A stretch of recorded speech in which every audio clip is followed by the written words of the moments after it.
Hello guys, my name is Kosif and welcome to this video. This video is going to be just a touch up of what the start of the year has been for Molior RS, what progress we've made, what we're planning to do, for the next few months. During this time, this isn't live commentary, so I'm going to be just talking over the recording you're seeing at the moment. So what you are seeing at the moment is we recently introduced a new boss into Molior RS. At the moment, the beta is we get people asking, is it playable? Is there stuff to do? The beta is very playable, but the only issue at the moment, we don't really have much, I'd say, medium to end tier content. Like, you can get your smithing level up to, smith rune. You can mine runite ore. So, if your goal could be something like, I want to get full rune armor, something like that. That's sort of like the best high-end goal you can get at the moment. Or you could do like complete every quest, but it's free to play. The highest, or guess, end content quest in free to play in RuneScape is Dragon Slayer.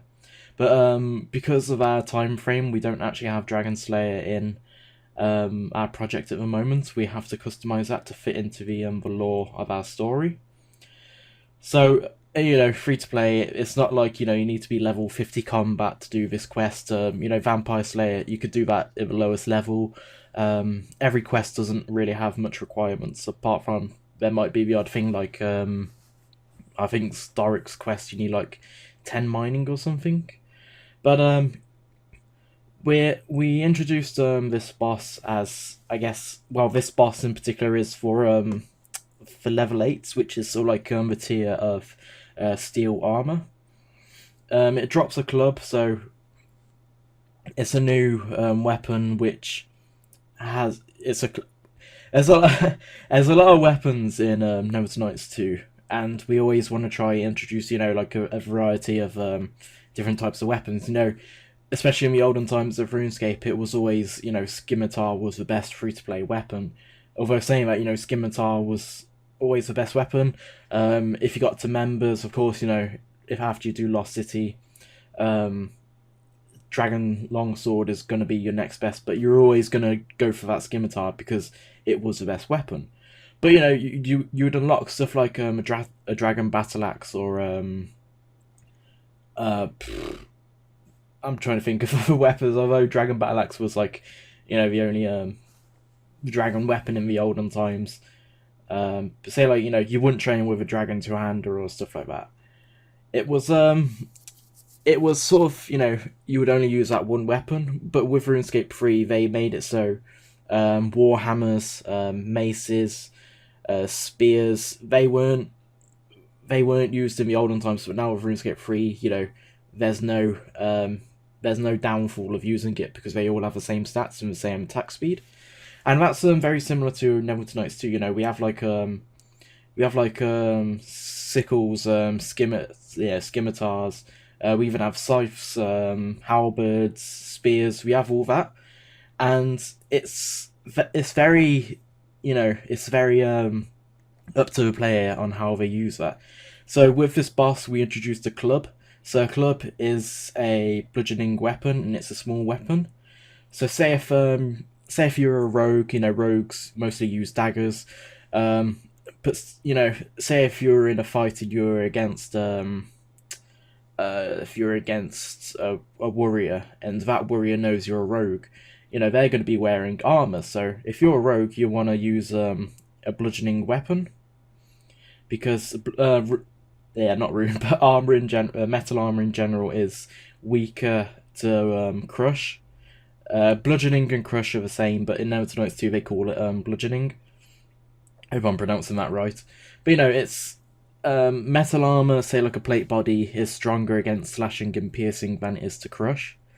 So if you're a rogue, you want to use a club, because if you're against a fighter or a warrior, you're going to do that little small extra damage because the armor's not so protective against it.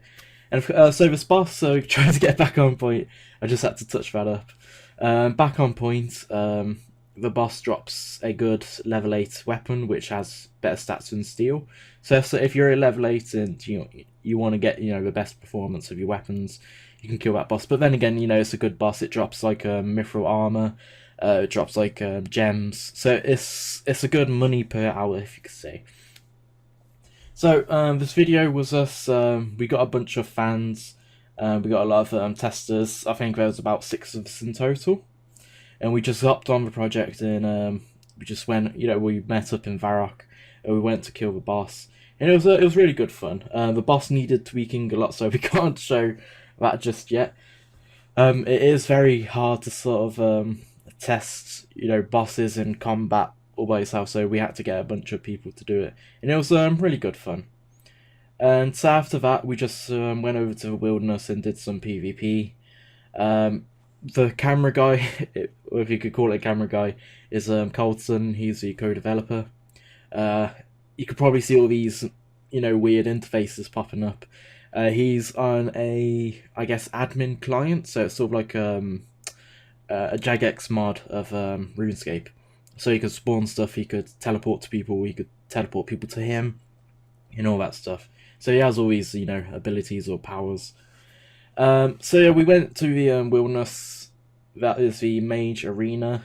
It was I was a rogue. We had a wizard and a ranger, so it was a good mix of combat triangle, because rangers are good against rogues, rogues are good against wizards, and well, rangers are good against wizards as well. So the wizard was sort of at downfall, but wizards are pretty powerful, as we saw, and it's nice to test PvP element, because we haven't done it much at all. So for now, we are just adding sort of like end game content, because we do want a reason for people to play. Of course, there's still a lot of stuff to do, but when you do get to that level of like unlocking adamant or rune ore, you're going to start questioning what else is there to do, because there's only a set limit of quests, and of course it's only free to play, so we don't have that much area to go to.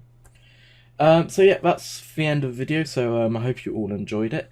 We will be keeping you up to date with more of what we're doing, so that's it from me. So I'll see you next time. Peace.